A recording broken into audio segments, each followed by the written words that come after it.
New information on the 200-hour-long journey per character. Some overlooked details on the latest live stream, how Barbarian was almost redesigned come launch day, and a final boss to actually complete the game on your character class. Welcome back, ladies and gentlemen, to the channel. If you're interested in earning a free Diablo 4 game copy, the Comeback Kids are doing a giveaway, so make sure you stick around until the end of the video to see how you can earn a free copy for yourself. So there's been a lot of questions and talk lately about how long Diablo 4's playthrough is actually going to be. We've gotten some clarification over the last few weeks, but there is a very important new one on Twitter, with a fan stating over 80 hours plus a bit more to get to level 100, but all their interviews say it's up to 150 hours to get to level 100. And the game's director responded by saying, reaching level 100 will take 150 plus hours for the average player experience. It was also confirmed that the Battle Pass takes about 80 hours to complete on its own, and it seems like a big commitment to some of the fans out there, with a fan stating on Twitter that some people have jobs, families, and many other commitments they have to respect. Adam Fletcher responded by saying they're doing a deeper dive on seasonal structure and Battle Pass the next live stream in early May. Now, based on just this information alone, we can estimate that it's going to take a little over 200 plus hours per player character to get to level 100, as well as completing the Battle Pass. I think there are some pros and cons to this, but actually I think overall it is a very good thing. I think the direction of the developers are taking with the journey of your character is something that really feels like an experience all on its own.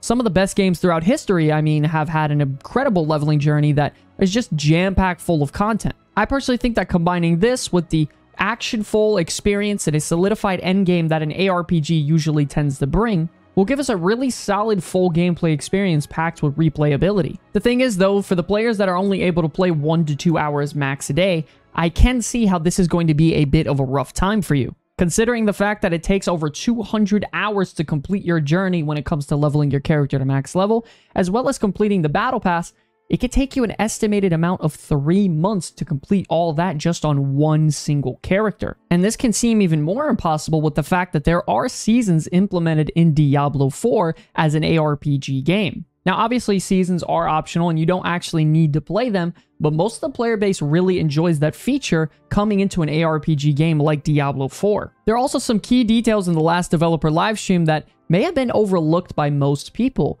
which developers confirmed that the skill trees out at launch is only the beginning, and new skills and passives will likely be added in future expansions, as well as their crafting systems will be updated and iterated upon over time. Just the developers showing even more that they're going to add and update the game constantly as a live service throughout its lifespan to keep players entertained. They also announced some great details when it comes to the actual gameplay experience, which includes that certain monster families have higher chances to drop certain types of items. For example, skeletons can drop crossbows as a bonus no matter what class you're playing. This is going to be amazing because if you're just out there farming mobs or a specific dungeon in general, you have a higher percentage chance to get an item drop for your character that you need. And finally, things to ease the pain of having to collect materials out in the world, being that you can collect herbs while you are mounted. We don't know if this includes mining nodes, but we will have to see on that come launch day. Now, I know a lot of people out there, including myself, were hoping for that shield, sword and board, tanky class to come out come launch day, but we do have some very new information leaks on Reddit when it comes to the Barbarian having a weapon expertise that includes shield technique, where you gain 1% of your block value as bonus damage. Personally, I do think a Barbarian should never have to wear a shield, and that should be left to more the warrior or paladin thing out there. And I do think this leads us to believe that the fact that they were testing something like this out and trying to see how it felt makes me think that the first expansion DLC class is going to be a paladin or a dark death knight theme type class, because they have all this information out there, they've already been testing it, and they want to see how they can implement it. And lastly, before the big headline, we also have the font comparison. It seems the fans weren't too happy about the way the font felt or looked in game. I personally didn't notice that much. You can actually see what we had previously seen before and tested in the beta on the left, and the brand new version on the right to show you a direct example. Now in Diablo 4, it seems there is going to be a limit on what your character can accomplish. And by limit, it seems there is going to be an incredibly powerful boss awaiting you in the endgame. That's right, because Diablo 4 isn't intended to be played forever, and there's a pinnacle boss encounter at the end.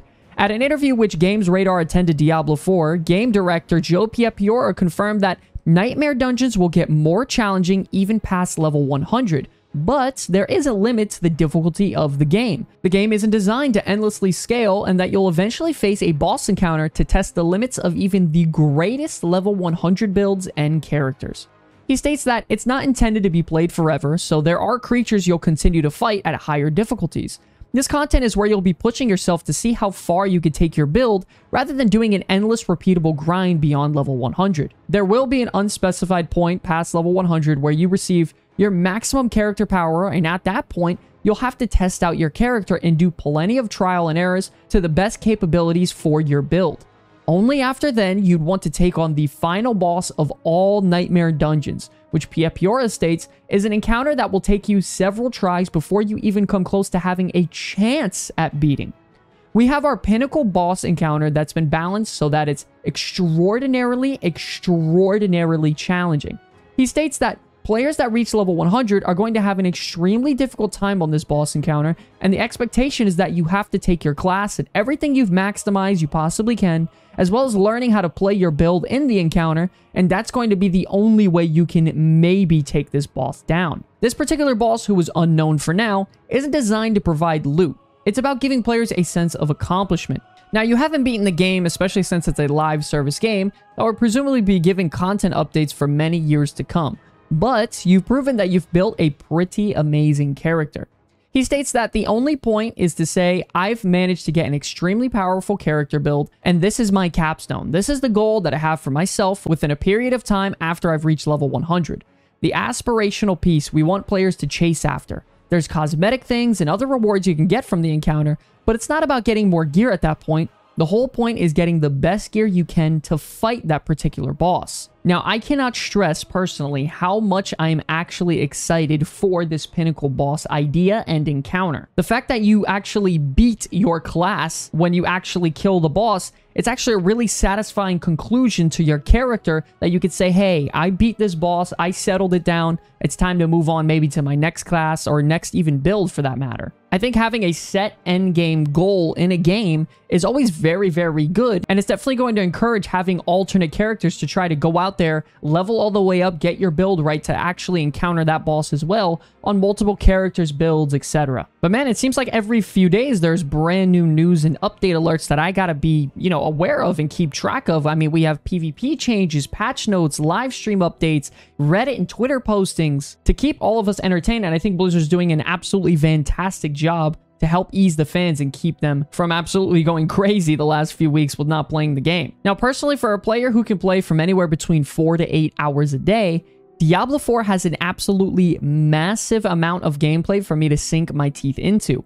With having over 200 plus hours of a playthrough, jam-packed with a fleshed out campaign, crafting, world bosses, dungeons, theory crafting, build design, exploring, PvP, achievements, titles, and aesthetic farming, it seems like there is a never-ending amount of content for me to do on even just one character alone. So what are you most excited for when it comes to Diablo 4? I'm excited to hear all your guys' thoughts. As you could, leave a comment. We try to get back to every single person that we possibly can. If you're also interested in earning a Diablo 4 game copy, the Comeback Kids are doing a giveaway. So make sure to check out that link in the description below to see how you can further win that. I want to thank you all so much for watching this video. It's an absolute pleasure to be making content for you all. Much more is coming. If you guys enjoyed, be sure to like and subscribe. Until the very end, my name is Sky from the Comeback Kids. I will see you all in the next one. Peace!